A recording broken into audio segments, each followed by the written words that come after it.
Assalamualaikum warahmatullahi wabarakatuh. Ning Umi Hafifah. Waalaikumsalam warahmatullahi wabarakatuh. Ya, wis sehat, Nduk? Alhamdulillah sampun. Ya anggere awakmu sambat lara, asam lambunge kumat ngene pakmu le mikir nganti ra doyan mangan. Iya, Pak. Saiki wis sehat ngene pakmu iki mangan apa-apa ya dadi enak. Dasare, hah? Napa nggih? Iya, buktine sampean ra ngerti ta aku mau disuguhi karo panitia dimanggake karo Pak Lurah karo Pak Tri supaya dahar ning mburi kono lah. Aku le mangan ra ono mandeke mergo ngerti awakmu sehat. Sampeyan iki sik enom, sik semester pira to? Semester 3. Nah, telu ki awake dijaga sing kanthi apik, ya. Nggih. Mergo sampeyan iki iso kondang kumandang dadi sinden viral, kuwi buncine karo Gusti Allah diparingi ya kuwi swara sing apik, swara sing becik. Mula gulune dijaga, mangan sak mangan kudu ditata, kudu diatur, ora angger omben-omben kena kok ombe, ngono. Nggih, Pak. Mergo yen ra waspada ora permana ngono iso ngganggu ning pita suara. Nggih. Ya, Mula mangan sak mangan gorengan disuda ya. Nggih. Sing berminyak-minyak iki disuda. Nggih. Aja nganti kowe ngemut bangsane lenga ya. Nggih. Aja ngemut bangsane lenga, entuk ngemut ning liyane Lenga. Paham? Contonipun napa? Contone. Permen. Permen nang salek permen. Oleh watone ora akeh-akeh. Sing marai bahaya ning swara ki ya, lek pas kesel. Siji banyu adem utawa banyu es, loro legi yang itu bukan terbuat dari gula yang murni. Nah, kuwi bahaya. Telu, sindeni suarane men ajek apik, aja gampang misuh. Nggih. Dadi upamane kok wah ya ini orang mangkat-mangkat yoga-yoga orang teko cuk, ora oleh. Nggih. Mangke misone gulumu iso pedhot ning nganti konangan karo Gusti Allah, konangan karo malaikat ngono. Nggih, Pak. Carane mensyukuri gulu sing apik, piye carane kowe omong sing becik? Alhamdulillah, selalu bersyukur. Gusti Allah matur nuwun, panjenengan paring kanugrahan wujudipun swanten dumateng kula. Aja dinggih cacuk-cacuk ya. Nggih. Nah, ora oleh enek sinden model ngono. Munggah panggung ngono sikile ketatap nggen panggung lingere lho. Duwok ngono. Cuk. Wonge teko niki lho. Sing niki lho, Pak. Ndi? Nomor kalih niku lho. Ha iya. Ngono kuwi, enggak boleh ya, Nduk. Nggih. Mula sok-sok iki malih kedawa-dawa. Nduk. piyayi ya anggere biasane bar apa kae anak sing kagungan putra lahiran ngono kan mesti enek wong melekan. Nggih. Lah nggih cagah lek biasane nganggo mainan. Lek mbiyen lho ya kudu ngampel, heeh. Judi. Judi ngono kuwi. Lah kuwi engko nganggo dhuwit ning ana piring kosong dicepakke, engko dhuwit-dhuwit sawise mubeng ngerti enek 1000, 2000, 10.000 disisihne nang piring kuwi diwenehke karo sing di omah sing jenenge dhuwit. Lah iki lho wong-wong do ngaku dhewe kuwi lho ora. Heeh. Dhuwit napa, Pak? Dhuwit napa? CUK ngono. Oh iya. Ngono kuwi tenan. Lah mongko kuwi iki nuwun sewu iso ora berkahi karo jabang bayi. Ing atase bayi lahir diadani dikomati to. Dengan kata-kata Islam yang indah-indah, kenapa kok nganggo dhuwit cuk? Ora aneh ramokal wong lairan, biasane bocah yen gedhe iki angel ditata, angel diatur karo wong tuwa wani, karo wong tuwa iki maneni, omongane kasar. Kuwi ora mokal, mesti kaya ngono kuwi merga mbiyen diopeni nganggo dhuwit. Lah kuwi wis paham kabeh lho, ngono lho. Nggih, dhuwit cuk. Iya. Aja muni ngono ora. Lah kan dhuwit cuk to, Pak, ngatune. Malah di bulan baleni ora kuwi. Dhuwit cuk. Karepmu kono ora. Diarahne sing apik angel ya ora umum. Lekas waras suarane iki misah-misuh ora. Mboten lho kula ngarani anu dhuwit cuk kok kurang. Wis, tak cuk. Wah ya ora penak iki. Wong joget penak-penak lho kok dindek ki ya ngopo ngono lho. Nggih. Kamangka niki lak nggon tatanan budaya to, Mas. Betul. Cobi penjan raosaken cobi.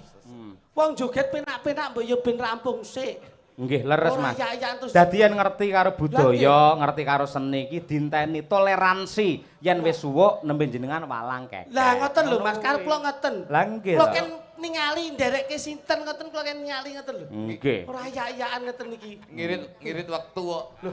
Ngirit wektu ya ngirit wektu ning paling ora ndelok nggon. Lak ngoten to Mas. Leres, empan papan. Nah nggih.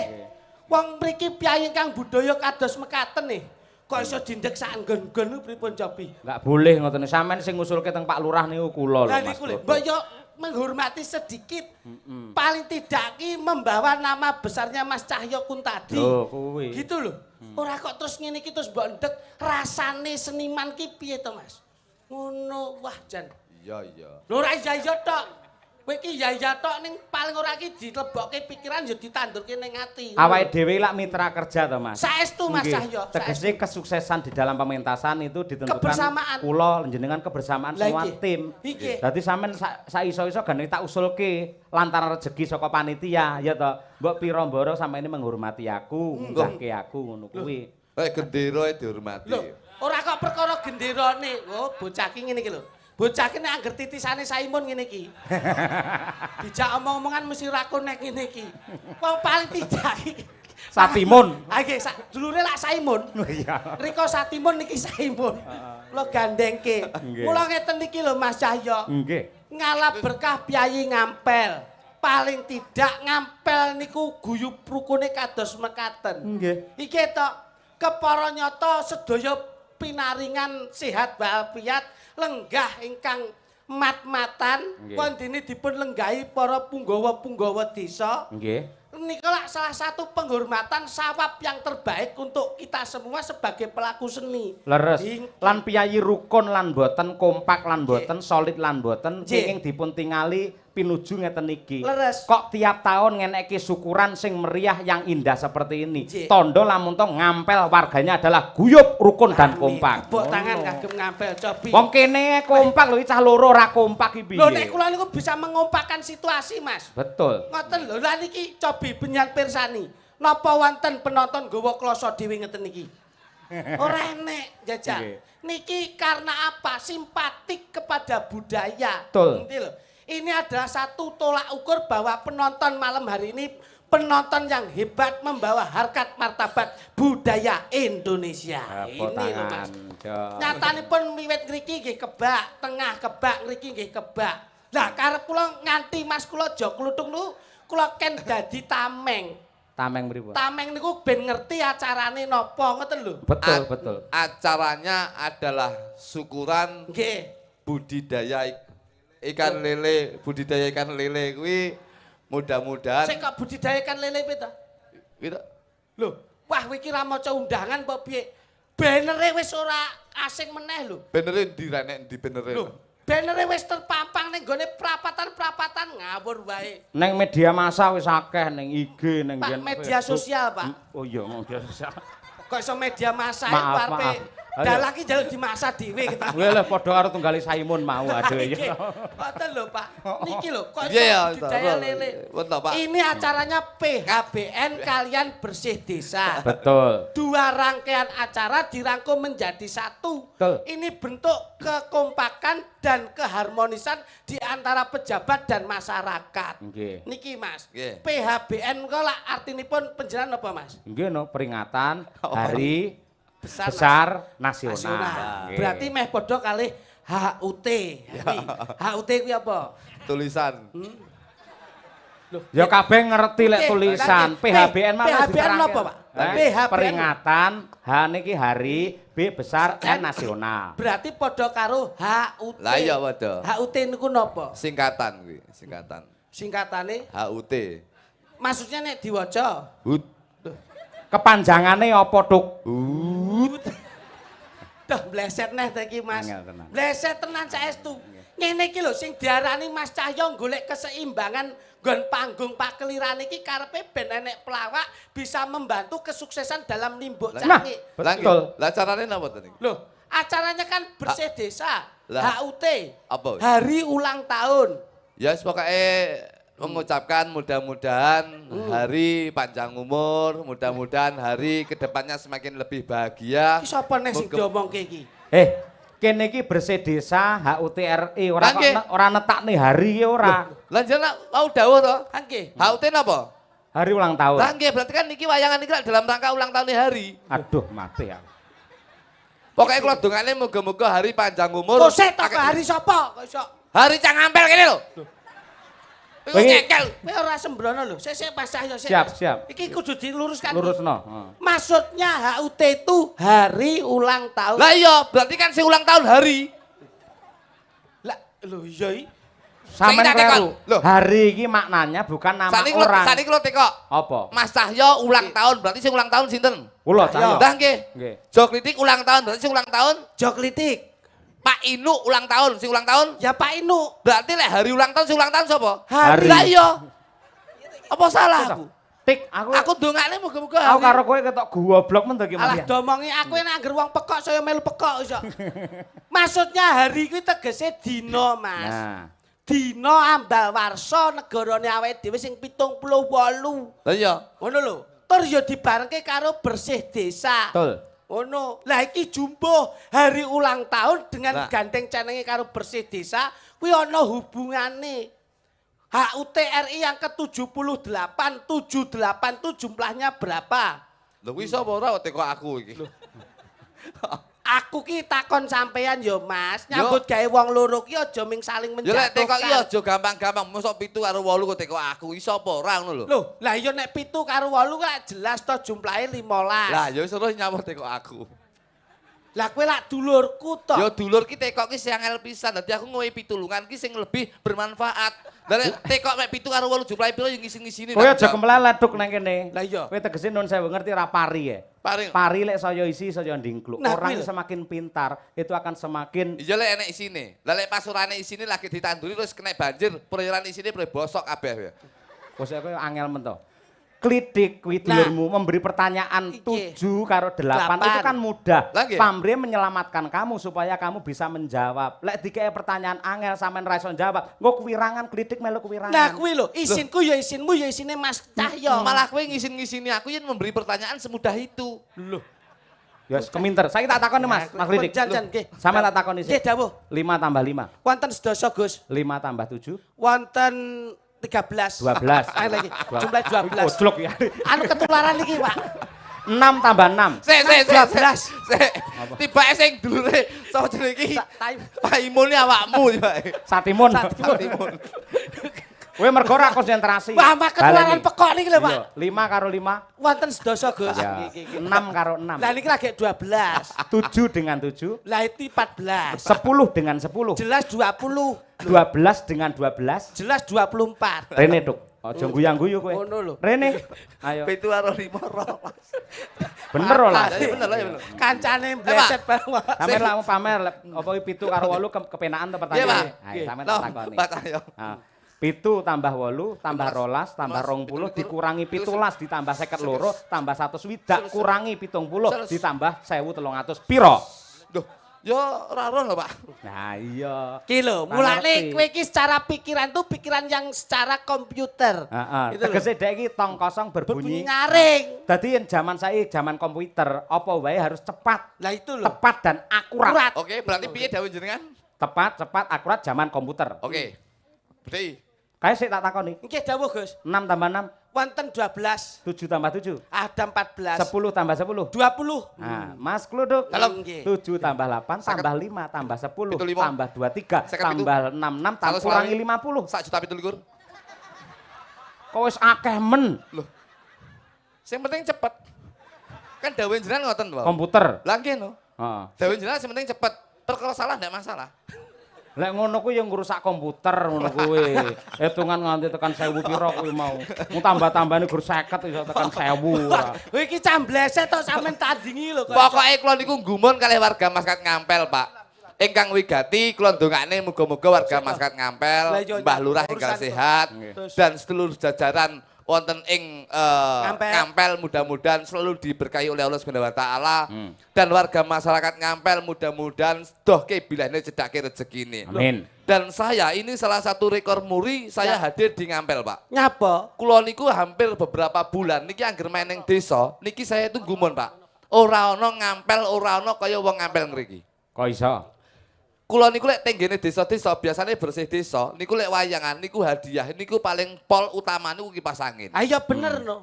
Iya. Paling pol Kulkas. kulkas. Dan kehebatannya Ngampel niki ini bisa menjadi rekor muri dalam kulo nyambut gawe, Pak. Kok saged ngoten? Lagek tumon bersih desa, Nggih. wayangan, Nggih. hadiah utama tandon wis dicepakne ning kono kuwi. Ini salah satu bentuk menunjukkan wong Ngampel iki sing ora Jaklik, jaklik. Dagelane moto maling ngene iki lho. Dek, Kae iki dingge apa kuwi jenenge fasilitas nggon lapangan kok iso dudu hadiah utama to tak. hadiah matamu kuwi. Ha wong kae fasilitas lapangan kok iso. Tak lek hadiah kok Mbah Lurah iki mau. Ngawur wae, kae iki fasilitas. Eh? Kae iki pengairane kene, iki mripatmu kon didi kok. Pengairan to kuwi. Pengairan kok iso. Itu dalam segi pengairan, Pak. Alah, alah kok ngendi neh kuwi. Kowe mbleset meneh to kowe. Tapi dalam segi kekompakan, Pak, niki menjadi keistimewaan. istimewanya Linmase, niku non sewu lho, Pak. Linmase, niku sinai sepuh-sepuh. Tapi kebersamaan dan kekompakan itu bisa diacungi jempol. Panitia bagian konsumsi juga bisa diacungi jempol. Kok iso? Karang Taruna. Karang Taruna nih, nom-nom kompak. Ini yang bisa diacungi jempol, bahwasanya yang bisa dinamakan Indonesia yang menanamkan jiwa dan percaya bahwasanya Pancasila berbhinneka tunggal ika, berbeda-beda tetap satu jua, itu adalah Ngampel, Pak. Loh, loh. Nyolong Omonganmu ki lho, mau mbok yo ngarep dah ngomong teteh ngono. Aku ngomong ngene iki, aku mek ngene, suatu saat ini bisa menjadi referensi desa kula, Pak. referensi kaya radio ae kok iso. Kuwi frekuensi. Desa kula, Pak. Niku lek kula niku pengen lho, Pak. Pripun? Ngampel niku lho, jan pirsani warga Lek- masyarakat ngeten iki. Duduk Mbah Lurah rendah. Inu sudah 2 periode Oke. ngasta wonten ing tlatah Ngampel. Oke. Kekompakan kebersamaan ini menjadi tolak ukur, Pak. Iya. Desaku niku, Pak. Niki Wah, jan cerita. ngeri, Pak. Saestu. Piye, Desa Pak? kula niku ngeri. Desa kula niku rawan, Pak. Karena perbedaan pendapat dan perbedaan pilihan itu yang menjadi perselisihan antara warga satu dengan yang lainnya. Kok saged ngoten Mas? Loh, enggak, Pak. Nggih, niki lho, Ngampel, Pak. Kula krungu kok Blitar. Pilihan lurah ngriki. Niki kompak saya kok kapti. Wis pokoke beda pilihan orang rusak bebrayan, beda panemu orang jalir padu. Niku Ngampel, Pak. Weh, Tapi lek desa kula niku gawate ramum. gawat piye? Pilihan lurah nggon kuwi lho, ada 3 pilih, Pak. Ada 3 calon. Niku ngantek bahaya, rawan, Pak, nggon kula niku. Rawane piye? Bocah cilik iki ya jam 4 sore kuwi ra oleh metu kok omah. Iya bener no. Wong wedok niku jam 8 bengi niku maksimal niku metu kok omah. Kudu mulih. Ndang balik. Nang mulai. Wong lanang niku metu bengi jam 12 bengi lho. Nggih. Niku nguyuh, dicekel, Pak. Ini yang bisa dinamakan bahwasanya itu Semelawane kriminal ngono ya. Oh, gak berarti nggonmu ki ora harmonis. Mergo masyarakat yang sehat, masyarakat yang cerdas itu hancurnya oleh masyarakat yang suka memprovokasi. Iya. Ngono lho. Rungokno omonganku ta. Lho, lah iya. Gongku ki wong wedok. Nggih. Pilihan lurah. Kuwi jam 8 bengi seraleh metu Pak Cahyo. Lah iya to. Wong lanang niku jam maksimal jam 12 malam niku nun sewu lho. Menika nguyuh pipis, menika dicekel, Pak. Lho kuwi berarti gawat. Nganti wong lanang-lanang metu nguyuh dicekel kok nek sok memprovokator masyarakat yang lainnya. Menghasut yang lain. Menghasut lah. Lah nyapa menghasut? Loh, lah nguyuh dicekel ayo tenan ta, Mas? Nggih, ngoten niku. Lah lek nguyuh ora dicekel braya obat mabit. Loh lah iya to. Iki bae ngomong lato-lato to kene. Oh alah tak kira ki nek pas gon pilihan ki gawat sok memprovokator, provokasi, Malah nggih menghasut. Malah ngen kula lek wayangan, Pak. Niku panganan, niku metune jam 2 bengi, Pak. Ngampel, niki ngeten iki lho. Pripun? Yah mene wis metu pecel. Dadi Lho, iki berarti disiplin dong ngene iki. Ngene iki disiplin. Gonmu jam 2 to, kene jam 12 wis metu kok. pecel ki aja didelok saka panganane, Pak. Iya, Nah, iya. iki. Nah, niki kula Tik didelok. sewu, sik Mas. Sitak tok. Iki dingge gambaran. Gambaran desa ngampel, Pak. Ayo, filosofi dari Loh, pecel. betul. Coba. Nah, iya. Jangkrik tekan Ngene iki gendari. dagelan cerdas, lek Loh, ora cerdas setelan bingung terus. Pecel. Sik, oke. Pecel ki aja didelok saka mung jenenge Nah, ya pecel. kuwi. Iya. Nanging ini salah satu bentuk gambaran utawa filosofi kemakmuran yang ada di desa Ngampel, Pak. Lah niki. Kok iso, kok iso. Loh, nggih lho, Pak. Biasanya bersih desa disugi apa? Diadai piring. Iya. Nggih to, Pak. Nggih. Sekolah diadai mangkok, bakso ngoten niku. Ya. Nyapa kok Ngampel ngantek diadai godhong. Sebabnya kok diadai godhong. Mergo enake ya iki. Wo, Kembali ke tradisi. Godhong. Maksudnya ngene. Ngene, Pak. Godhong menika mung nun sewu. Menika mung Sugane ngetes. apa Nggih. ki? Sugane apa? Sego pecel. Pecel kuwi artine apa jajal? Pecel. Pecel menika saka tembung pe menika pengetahuan, Pak. Pengetahuan. Ya kita pengetahuan. golek sik. Pejabat yang ada di desa Ngampel, insya Allah pengetahuannya bisa dijamin utawa bisa dijagokan. Bahwasanya sosok pemimpin yang ada di Ngampel ini SDM-nya harus tinggi, harus bisa menyejahterakan warga masyarakat Ngampel dan seluruhnya. Loh. Wah, iki pe. Pecel. Cel. Celah yang kosong. Awas. Celah yang kosong insya Allah akan diisi. Tegese celah itu apa? Mbah Lurah seluruh pejabat yang ada di Ngampel ini kebutuhan masyarakat insya Allah bakal diutamakan, Pak. Wontenipun pecel menika arupi warna-warni isen-isenipun. Nggih. Menika wonten capar. Ndi? Nggih. Cah menika saka tembung generasi bangsa yang ada di Ngampel. Bocah-bocah cilik kene iki cah itu capelah cita-citamu setinggi langit. Loh. Par menika paringana sehat. Pinaringana sehat, pinaringana makmur warga masyarakat Ngampel sak kabehe. Ciri khasnya pecel mesti enek sambele. Apa makna dari sambel? Sambel. Sap menika napa? Sam menika sampaikan aspirasimu secara sehat, sampaikan aspirasimu secara musyawarah karena musyawarah untuk mencapai mufakat Iso, di Mas. depan pejabat yang ada di Ngampel sini. Loh. Bel. Belalah dada pejabat yang ada di Ngampel sini bahwasanya mereka atau beliau yang terhormat gelem ngasto itu totalitas untuk kemakmuran warga masyarakat Ngampel. Wontenipun sambel tumumpang wonten sakinggilipun capar lajeng dipun sengkuyung wontenipun kulupan menika inggih paring nami godhong bayem. Bah menika saka tembung bahagia selalu warga masyarakat Ngampel. Iya. Iyam menika ayem tentrem mulya lan tinata. Sawise nggelar ringgit ing dalu menika insyaallah warga masyarakat Ngampel ayem tentrem mulya lan tinata ora kekurangan sandang pangantuing papan. Aku pesan morale. Leres. Mula gen tembang niku sok kala nggih sok damel panutan to, Gus. Leres. Nggih.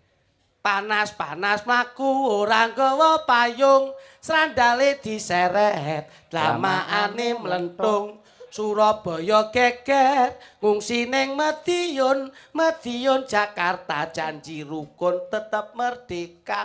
Apa wae kuwi ora kok kudu gawe okol ning gawe akal. Ora kudu ning dhuwur ning sakala ya ning isor. Betul. Iki to, Gus. Ora mau ngangge otot ning ngangge utak. Wah, itu loh yang saya maksud seperti itu. Lah mula ngeten iki, ora kudu dhuwur ning ya sakala cendhek. Nggih.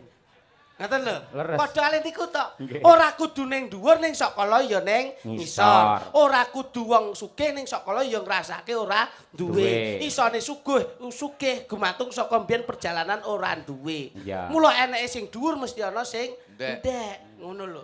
Lah nek awake dhewe jejer wong loro sing tengah sakmene iki. Malah kaya sales tremos.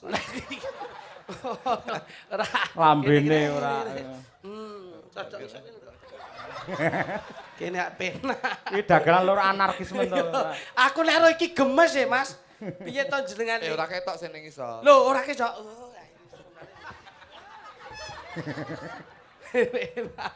Lah ngopo to dadak nesu barang ki? Ayo. Wong suwe ra ketemu ki ayo Sampan aja dipenak-penake nesu, to. memang pada malam hari ini adalah spesial bagi jenengan. Ayo. Iki engko jenengan kalih Mbak Lurah dan juga segenap panitia, Nggih. khusus Mbak Eka ora oleh mulih. Lah napa Mas? Engko arepe dienggo campuran pakan lele ning mburi kono. Sia-sia. Kene nduk cayu. Waduh, kowe iki aja sia-sia. Arep kepiye ki ya wanita. Wanita ki wani ditata, aja mbok sia-sia. Ya nek kowe ora tresna, balekno marang wong tuwa. Kowe ngelingono yen biyen mbok tembung lara lapa, kuwi ming belani apa?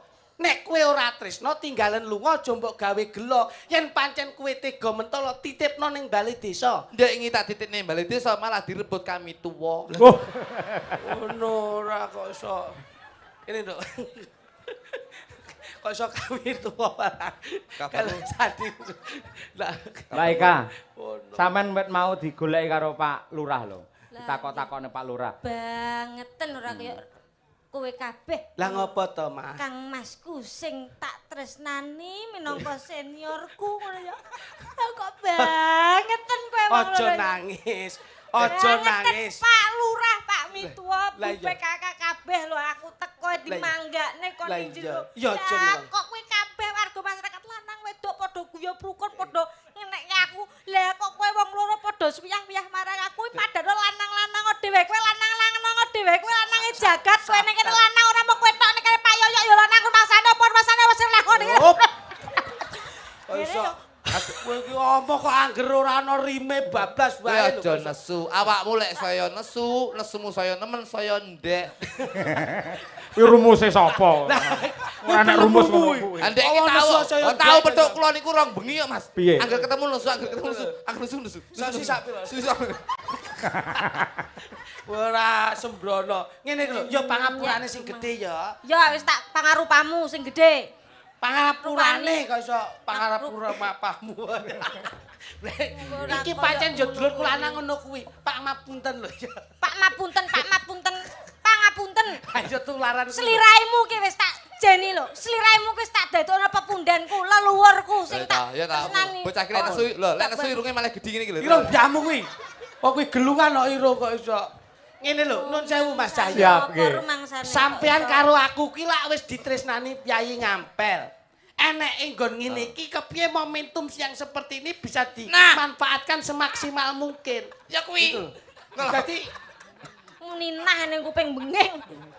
Nah ya nah rasa nemplek ning kuping nyapa to. Tone aku jane karo sampean ki ya kangen. Nun sewu Mas Cahyo. Siap. Kalau wingi niku lak kepanggih. Nah, Kula lu kepanggih niki njur ketok-ketoken mawon. kok saged. Ketok, Nggih, nggih. kula ki angen-angen umpama bojoku sakmene, dahne aku senenge. Kok iso? Ngejakne ndinti ra isin njaluk tak panganan sak wayah-wayah ra isin. Njaluk jajan mandeg sak nggon-nggon kula ya ra isin. Betul. Nukokne klambi keciliken kula ya ra isin. Mergo bocahe pun cilik. Leres. Tur melih niki iso ngirit nek omah-omah. Kok iso ngirit? Kula jak numpak bis sumber kencane paling ming bayar separuh. Nyapa kok Ora gak mungkin dihitung dewasa kan ndak mungkin to, Mas. nyapa kok gak mbok dai tas kresek irengan. Bojo apa daging korban? Hah? Bojo apa daging korban? Ora, maksudku ki tak jak ngirit ngono lho. Irit kok iso dekakno setengah bayar setengah ora dibayarno kok nek koper ngono. Padak apa? Wah. Rasa ngene aku. Rasa nyenggol aku, rasa demek aku. Aja nyenggol aku, aja demek aku. Oh, tak cipok mborok malah. Wah kok iso galak Ram. Ka. Dadono. Lek pancen loro iki pancen kabeh karo sampe lek jahat to. Jahat Sing sejatine, banget, sing Lang. tresno banget karo kowe, sing gemati karo kowe iki aku. Alah, sana. Kono ben dadi korban berikutnya kana. Lambene tak tutun dias ngono. Iki ngene lho, Kak. Oke, pripun to, Pak? Ya Ngono kuwi. pripun to, Pak? Omongane dalang wis manis-manis ngono kuwi. Layakno sinden entek kabeh sithik. Ora Entek kok dhewe ngono, Pak Yoyok ki Pak dosen mesti bijaksana nek ngendikan, mesti iso nengahi nek enek daredah sing piye kudu iso nengahi. Ngene, saya mau rungokno. Nggih. Mau magrib tak teko kene Nggih. ning balai desa. Leres. Aku medun ki ora nakoke, Mas Klitik pundi, Mas Plutuk. Mboten Pak Lurah niku. Sing digolek Mbak Eka pun rawuh napa dereng. Masyaallah. Aku ngomong, aku mboten ngertos niku. Lah napa mboten sareng kali Pak Dalang? Nggih. Mboten anu beda piyambak. Ya ampun, mangke tulung mang sampe ning Mbak Eka nggih Mas Cahyo. Nggih. Menawi sampun wayange kok Mbak Eka mboten enten acara, kasuwun mangke tindak wonten dalemipun Pak Lurah. Alhamdulillah, berarti Trisno Kupingmu rungokno, kupingmu. Nika saestu nggih, Gus. Saestu. Andane kok iso. Alhamdulillah nggih. Dadi- Kagem napa tinggal Nggih, Mbah mangke Lurah? dados anu Dipun tanggap malih menghibur napa? napa tanggapan Ngeten Pak Lurah ngendika mangke Nggih, setelah wayangan jenengan diaturi tindak wonten daleme Pak Lurah. Nggih. Pak Lurah kagungan putra to. Nggih. Ben sampean apa jenenge putrane Pak Lurah seneng ora gampang nangis, sampean arep nggih seret-seretan putrane lho. Nggih. Genep saminggu bundas gitu. Ya. mau malah anu Pak Wo yo ngendikan kok. Pak Wo. Ning kene jere dadi kenang-kenangan ning prapatan kono aku arep dicor sak ndasku ngono. Aja nesu ngono to, nesu. Nyapa pisan diseret-seret Ora, dicor ora, pisan ora. gen awet. Nyapa nah? Aduh, diakrik. Terus ngikut kacane. Apa? Kowe nek ngene iki ndelok situasi lho. Haluamu ra pas e. Wong lek Apa? ngene, wong lek ganteng-ganteng ngono kuwi gampang larane wong wedok. Mesti Wong kowe malah sing mesti elek. awakmu ora. Sing larang sing. Alah, sing lanang barang kaya kapur barus iki mosok ya arepe Awakmu doyan mesti to. tresno karo aku. Sumpah. Tenan ya, berarti mau mung apa Awak. kuwi lairmu Lho, tok, kuwi batinmu lair. mesti ora karo aku. Batinku Ya toh? tenanan. Wis ngene, Nduk, tenanan. Aku timbang mesakne jenengan. Heeh. Kok mesake piye to? Ya tresno tenanan ora Tresno tok tenanan. mesake ngono lho. Daripada sampean kloro-loro, Heeh. tak rabi ya aku wis dibojo. Heeh, dadi Sampean ku rasah mulih ku tak rabeni karo Satimul. Kan sapa? Satimun nih mamah purek gawe mie malah sak omahe dikobong ning ngono. Purek ini su Satimun. Apa nek karo aku? Wis pokoke sehat ya, Nduk. Aku seneng. Ya paling ora tak dudoke rasa tresnaku. Piye Tak carane? rungrung bengi ki ana ngampel. Mbok Nah. apa mbok kom? Tak rungrung tak gandrung. Oh, ketek ya. Oh, digandrung. Lah iya. Awakmu gandrung aku. Gandrung. Iya iya. Kowe ki ayu Oh, ketek kuping ya. maman. Wis endek kopoken lho. Wong digandrung kok. Gandrung. Ya wis. Muni karo wong wedok kok kopoken. Kowe iki jane tresno tenan apa ora Lah, iya, karo aku? Gandrungan. Gandrungan. Aku apa sampean? Ora tresno. Eh? Aku tak pilih iki lho, kenangan beli desa. Untungan balik desa Kabeh dilokne bangsa? lampu. Ngene iki lho. Ora. Kabeh masakmu gene sing bener wong wedok di matamu. Kowe nek nyawang wong wedok lewat teko ndi jane? Hah? Ya mek bojoku. Kabeh ning matamu kok gene sing apik. Di matamu semuanya enggak ada yang bener, enggak ada yang cantik. Matamu lek nyawang ning ndi jane? Apa? Ayo matamu lah. Kowe kuwi kok Lah ya kae lah aku. Maksudnya Dudit nek wong tresno di mataku. Rono kan omah. yo Indonesia ning ora kok penekananmu ki terus kaya wong nesu ngono Iya, iya, kuwi. saya. kok. Ya. Ngono. Soal ketek nek kowe aku. Tenan. Padune WA mau ora tak bales dek. Oh kowe WA iki to? WA aku. oh ceritane iki anu to. Dek, Jebul kaya ngono kowe. Aja buka ati we. Kowe WA aku. Lah kok mbok WA karo aku mau. Bojoku delok iki. Lho, Lho nyapa lho entekane kowe tenanan WA marang aku. mbok singkatmu to? Piye lem WA dhewe piye kowe? Tak WA ta kowe? Piye? MNNDI ya. Apa kuwi? Meneng dia aku ngono. Terus mbok balesi piye? Aku MDN. Apa? kuwi? Diun. Lho. Wah, pinter. Wis Ya, mudeng e Tak bahasamu. balas ini to. TSSL aku. Apa? Tak susul aku. Weh. Terus Jawab mbok piye, balesi meneh ora get. Tak balesi. Piye nekmu balesi? EMH. Apa kuwi? Moh aku. Lho. Yo, tak balas ini no. Piye? AKNKL aku. Apa? Apa? Aku ngengkel. Ngono ki ya sik peksa mbok ladeni. Tak balesi neh. Piye? KRP. Apa? Karepmu aku. Lho.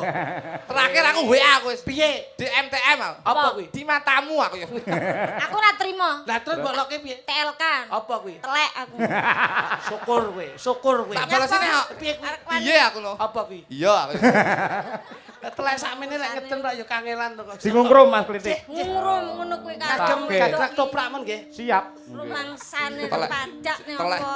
Telek sakmene iki wis bruture sepiro. Aku dadi wong ndek malah penak rumangsane. Rungokno dadi wong Kowe ndek. nyusul aku nyapa? Kowe nyusul telek nyapa kowe? Kowe disusul telek mergo brutune iki.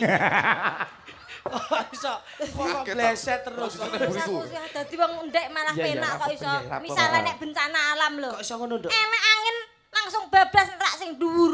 Ndek aman. Bledek. Arep nyalon kae sing jenenge apa kae? Tentara kae sing merayap ke lho. Nggih. Aku arep ngene kok cengeng banget to guluku. Tahu merayap kok Dek ya. Piye? Tak delok kondur malah kayak tekek. Ayo blutek iki ngawur kok iso.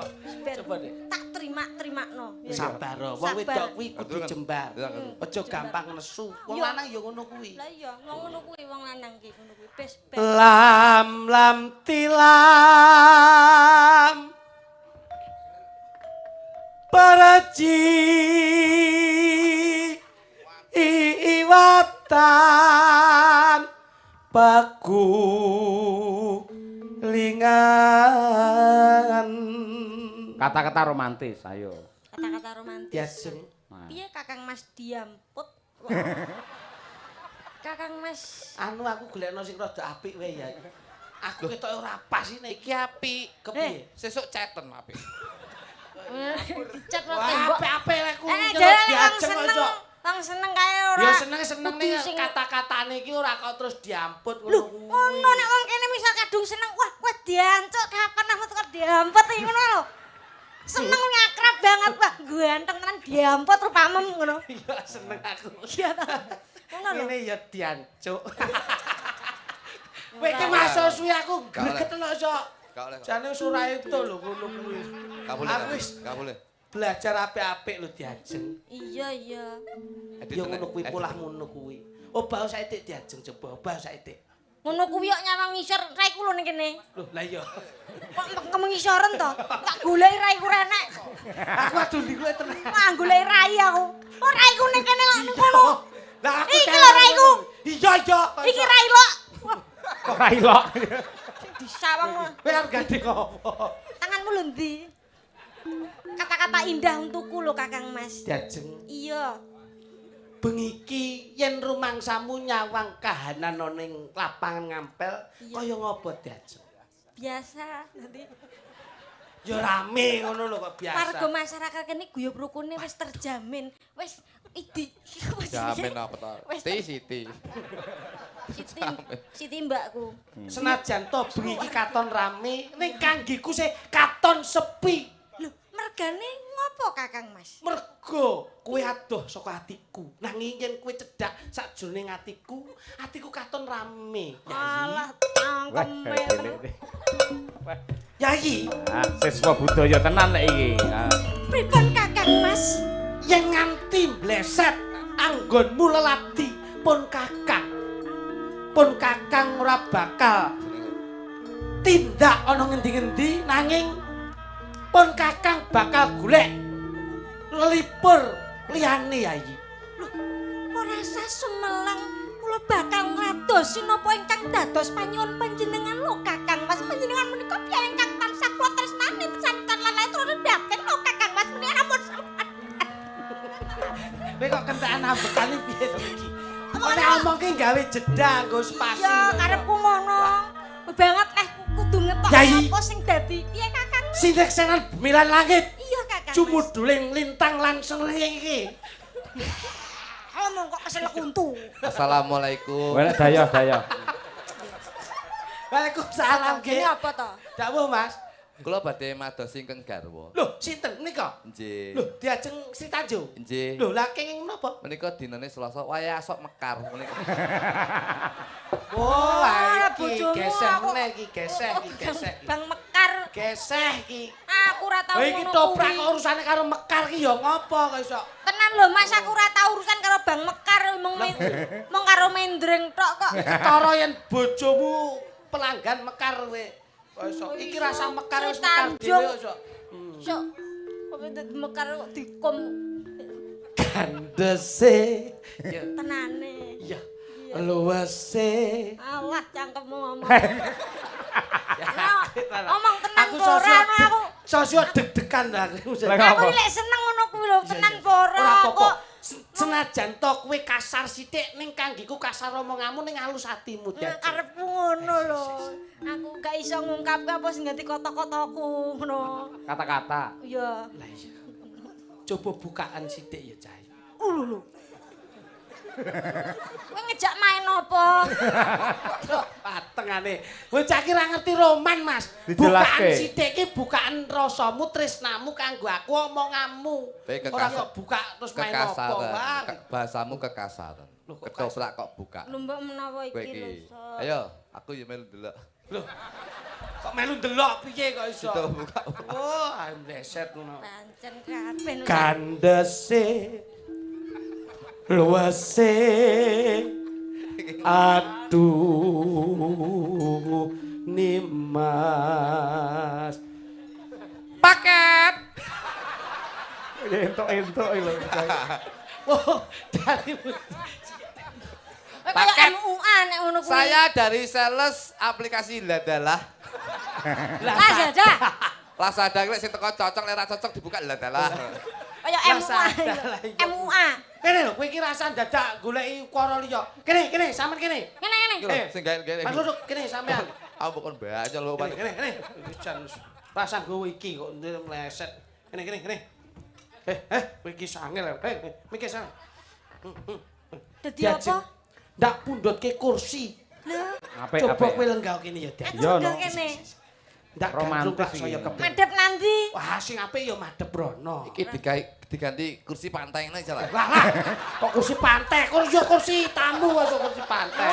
Kursine ngono aja tak. Kursi ning tamu gunung Mebu. nyapa ge kursi pantai barang kok iso. Ngono. Ayo.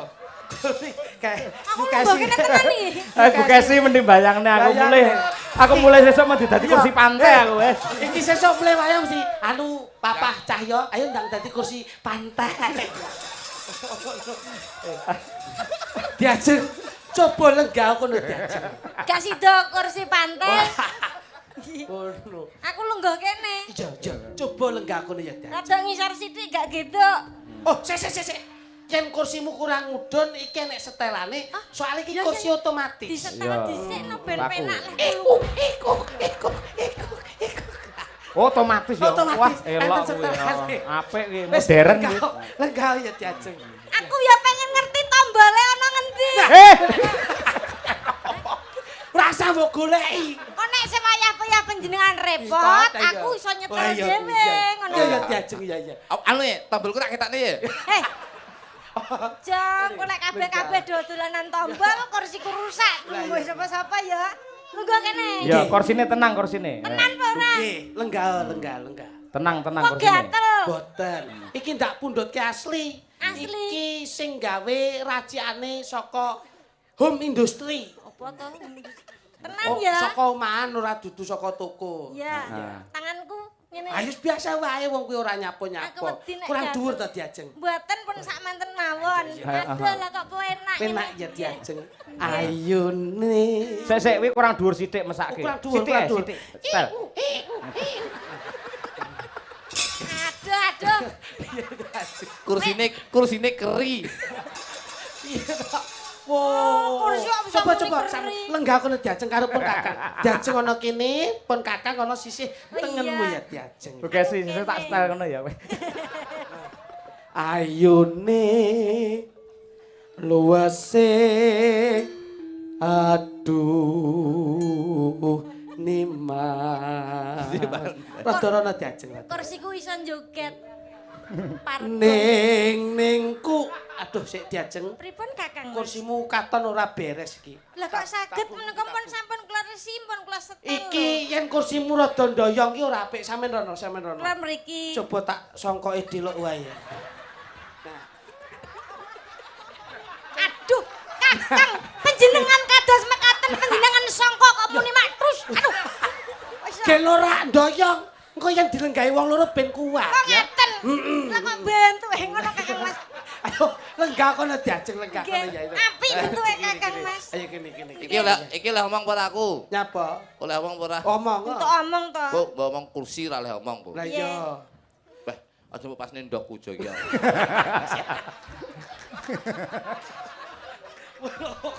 Kursi kok dadak ngesaki ndok nyapa. Ndoke aja disaki meng dimak-amah nyapa kok mok saki. Delok, njaluk. Nek Sesuk Bu Kesi aja lali loh ya, mulai. Ya, bagaimana kursi pantainya? Aku malah denganane lho kok dadi bleduk. Ning kuning lancir kuning kinawa liyan.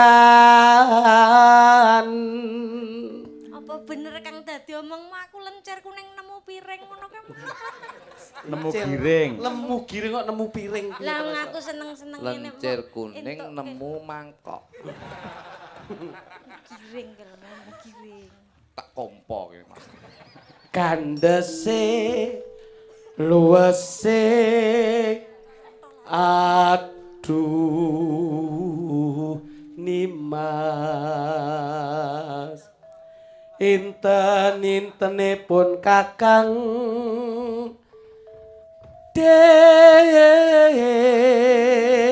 dewe jajan yen kowe wis wani tumindak sedeng Wah, Boten Dari Kakang Tanjung. Mas. Kula mboten tumindak sedeng. ing papan kene pun kakang kapapak sabergadyaning para prajurit yen kowe wis tumindak sedeng Kakang Mas.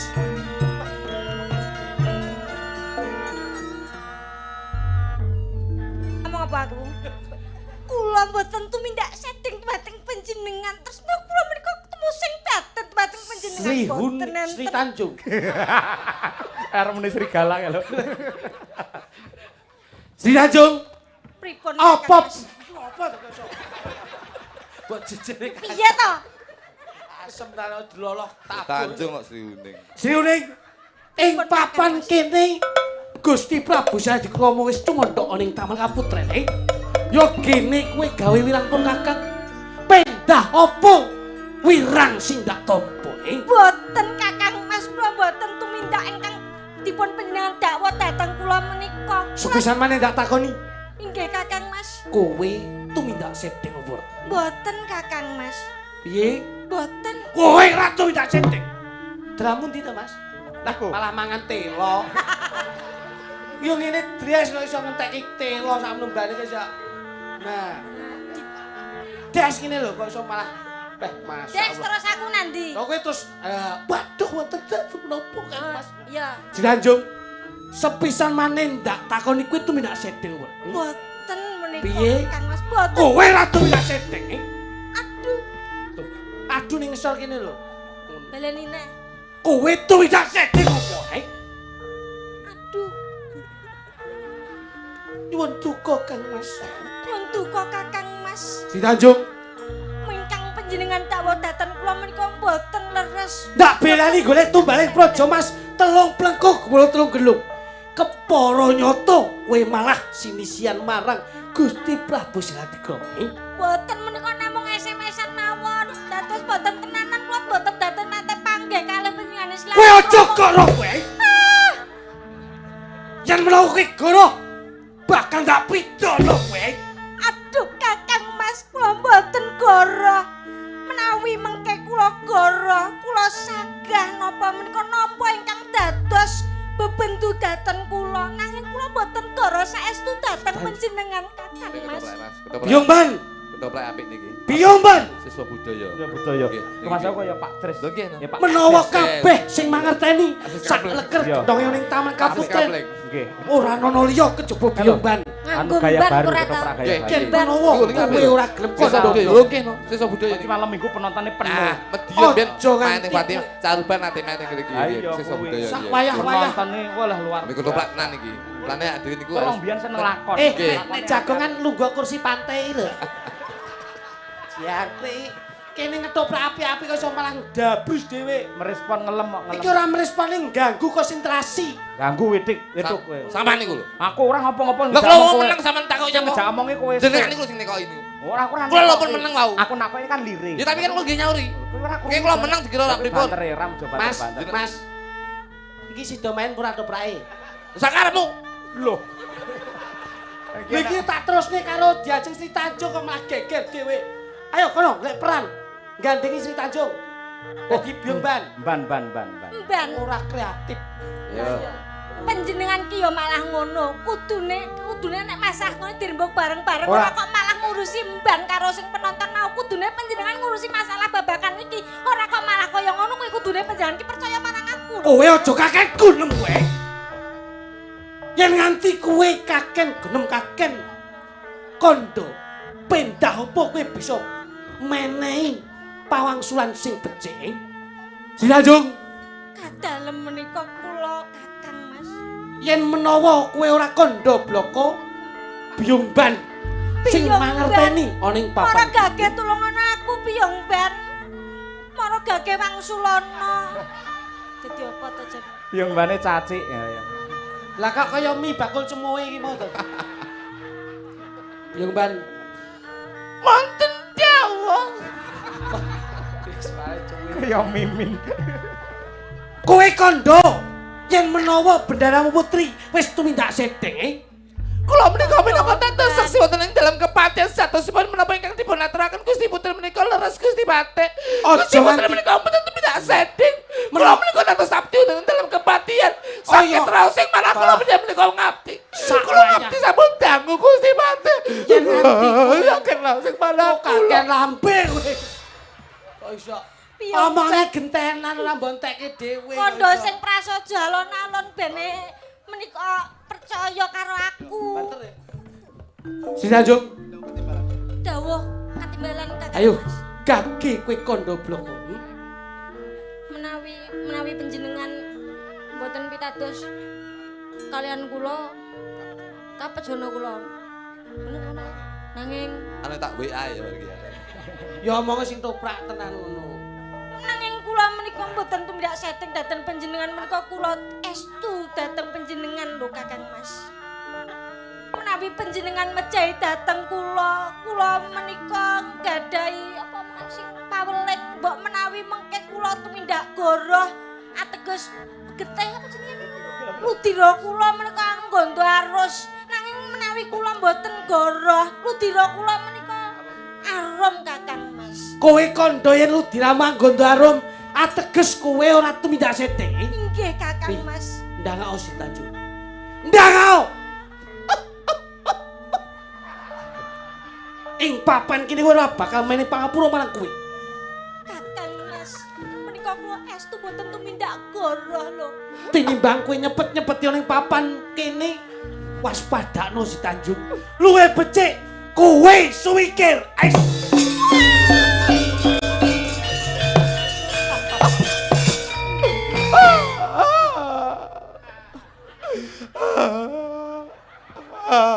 Alhamdulillah.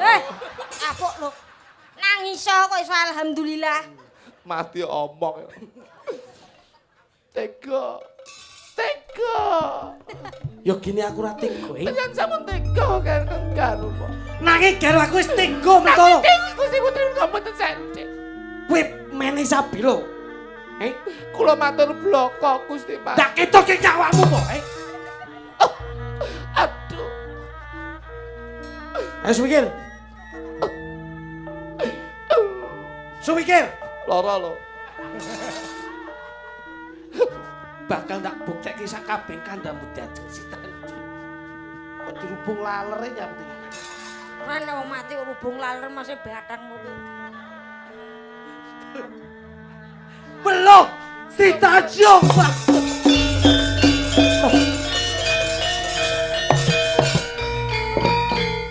Tuh, diajeng Sri Tanjung. Mumet tenan ndas. Lho kene kowe tukane pati diajeng Sri Tanjung. Klato aku mateni kowe. Ora. Jebul diramu anggonto arum. Kula sampun matur dumateng panjenengan. Byung Ban ayo njaluk utawa nyuwun pengadilan dirukti bebarengan mobil. Mboten saged. Sakit sing manah kula. Kedadian kaya makin ayo bareng-bareng dirukti Byung Ban.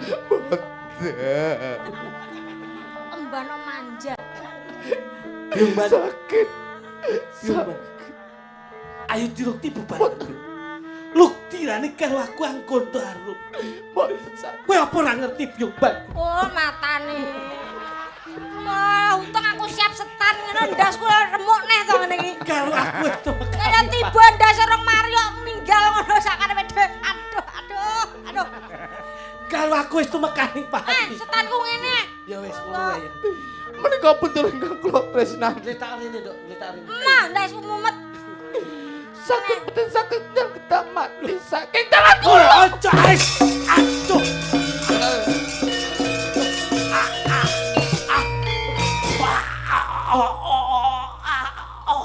Kulitiku.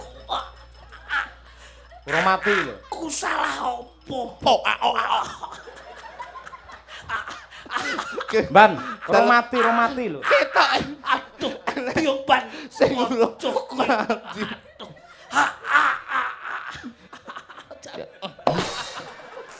Ngatol.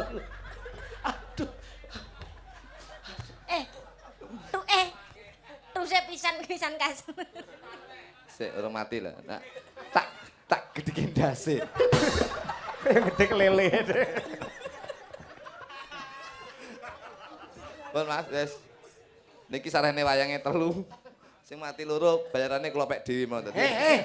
Ra iso didum. Sik urip. Apa kok iso mbok tak tutuki? Ayo.